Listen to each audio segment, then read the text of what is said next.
Hello everyone, welcome back to health info the medical channel. दोस्तों, आज के इस वीडियो में हम लोग जानेंगे सूखा रोग के बारे में।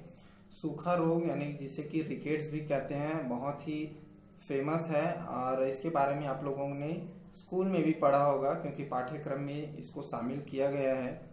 सूखा रोग यानी कि रिकेट्स जो है वो बेसिकली हड्डियों से जुड़ी हुई एक प्रॉब्लम है जिसमें हड्डियां जो है वो कमजोर हो जाती है और छोटे बच्चों में ये प्रॉब्लम देखने को मिलती है। तो वीडियो में जानेंगे कि सूखा रोग या रिकेट्स होने के क्या कारण होते हैं, कौन से सिम्टम्स दिखाई देते हैं, क्या जांचें कराई जाती हैं और कैसा इसमें ट्रीटमेंट दिया जाता है। तो संपूर्ण जानकारी के लिए वीडियो को आखिरी तक देखते रहिएगा। देखिए, सूखा रोग या रिकेट्स जो होता है वो छोटे बच्चों में होती है और इसमें बच्चा जो है वो कुपोषित हो जाता है, कमजोर हो जाता है, उसकी हड्डियां जो है वो टेढ़ी हो जाती है, कुछ इस प्रकार से मुड़ जाती है अंदर की ओर और पेट जो है वो सामने की ओर थोड़ा सा निकल जाता है और बच्चा जो है बहुत ही कमजोर होता है और वीकनेस आ जाती है, उसमें कमजोरी आ जाती है, ठीक से खाना नहीं खाता, जरा सा भाग दौड़ करने पर बच्चा थक जाता है, उसकी जो फिजिकल एक्टिविटी होती है दूसरे बच्चों की तुलना में कम होती है। साथ ही बच्चा जो है अंडर वेट होता है, वजन जो है बहुत ही कम होता है। तो इस प्रकार के सिम्टम्स दिखाई देते हैं।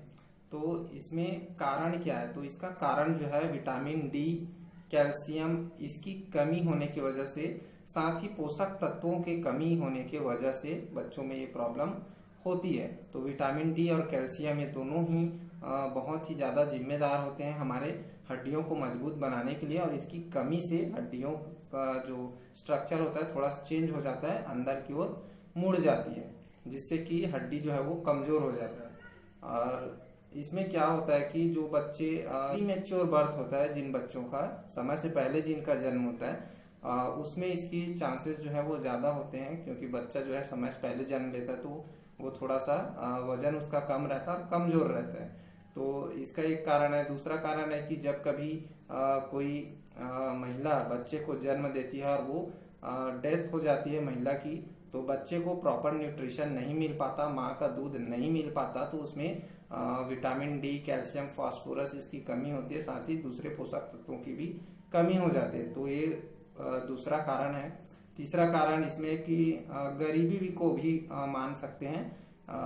ऐसी फैमिली जो कि बहुत गरीब है और अच्छे खाना जो है वो अफोर्ड नहीं कर सकते, जो हरी पत्तेदार सब्जियां हैं, जो ऐसी सब्जियां हैं, ऐसे फ्रूट्स हैं, ऐसी चीजें हैं जिसमें प्रोटीन हो, सारे न्यूट्रिएंट्स हो, कैल्शियम हो, विटामिन डी हो, तो ऐसे इन चीजों को अफोर्ड ना कर पाए, है ना, तो उनमें ये प्रॉब्लम हो जाती है। जो बच्चे बहुत ज्यादा दुकानों की चीज खाते हैं, जैसे पैकेट्स वाली चीजें हैं, नमकीन चीजें हैं, तो उनमें भी ये प्रॉब्लम होती है क्योंकि उनमें प्रॉपर न्यूट्रिशन नहीं जा पाता, जिसकी वजह से रिकेट्स हो जाती है। इसमें डायग्नोसिस कैसे किया जा सकता है कि इस बच्चे को रिकेट्स ही है? तो वैसे तो देखने से ही पता चल जाता है। बच्चा जो है बहुत ज्यादा दुबला पतला होता है, कमजोर होता है, हड्डियों का पूरा ढांचा ऐसा लगता है कि शरीर हड्डियों का ढांचा ही है, उसमें जो स्किन है वो बहुत ही कमजोर होती, मसल्स नहीं होती उतनी ज्यादा, तो बहुत ही सिकुड़ी हुई रहती है, वजन कम रहता है, बच्चा नॉर्मल एक्टिविटी ज्यादा नहीं कर पाता, थका थका रहता है, खाना भी नहीं खाता।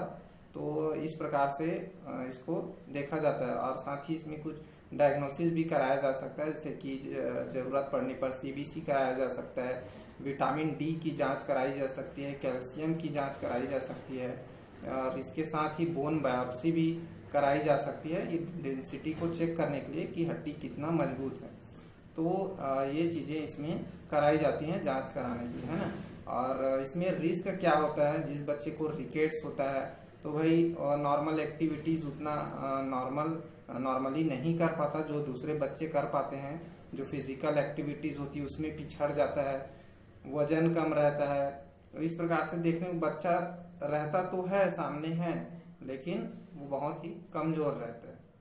साथ ही उसका शारीरिक विकास तो होता ही नहीं है, साथ ही मानसिक विकास में भी बाधा पहुंचती है। ठीक है, कोई बच्चा है जिसे रिकेट्स हो गया है, तो फिर ऐसे में फिर किया क्या जा सकता है? तो ऐसे में क्या है, उसके डाइट पर ध्यान देना पड़ता है, किस वजह से उसको रिकेट्स हुआ है। तो सुबह के समय का जो धूप होता है, हल्का धूप, आधे घंटे तक बच्चे को हल्का धूप दिखाना चाहिए।